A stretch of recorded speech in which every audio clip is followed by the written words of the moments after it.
Bueno, lehenengo eta behin, esan behar dut, nire kideek esan duten, ideien arira,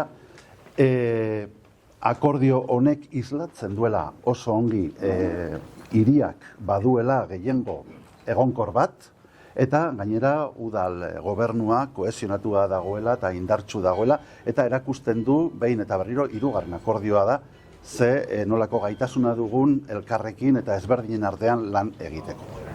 Eta hau benetan harro sentitzeko modukoa da, batez ere kontutan hartuta beste erakundetan, beste eremuetan ze giro nahasian dagoen. Eta bide batez islatzen du oso ongi zein den benetako Iruña.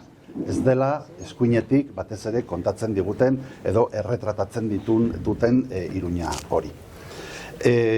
Akordioari dagokionez, esan behar dugu 293 milioi direla, eta beraz iazkoa baino 2,14% gehiago.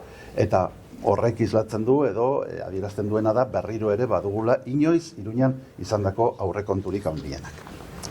Aspektu konkretuei buruz, azpimarratu nahiko nuke etxe bizitzarena, ez guretzat lehentasun osoz, gainera 2024ko otsailetik, momentu horretan kaleratu genuelako etxe bizitza plana, garatzen ari garen etxe bizitza plana.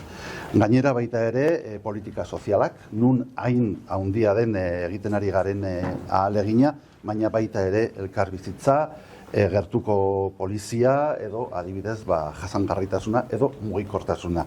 Horiek dira benetan guretzat indartzen diren aspektu batzuk. Eta bakarrik geratzen zaidana da alkate gizan eskerrak ematea. Eskerrak noski udal gobernua osatzen duten indarrei eta baita kanpotik babesten duen PSN-eri.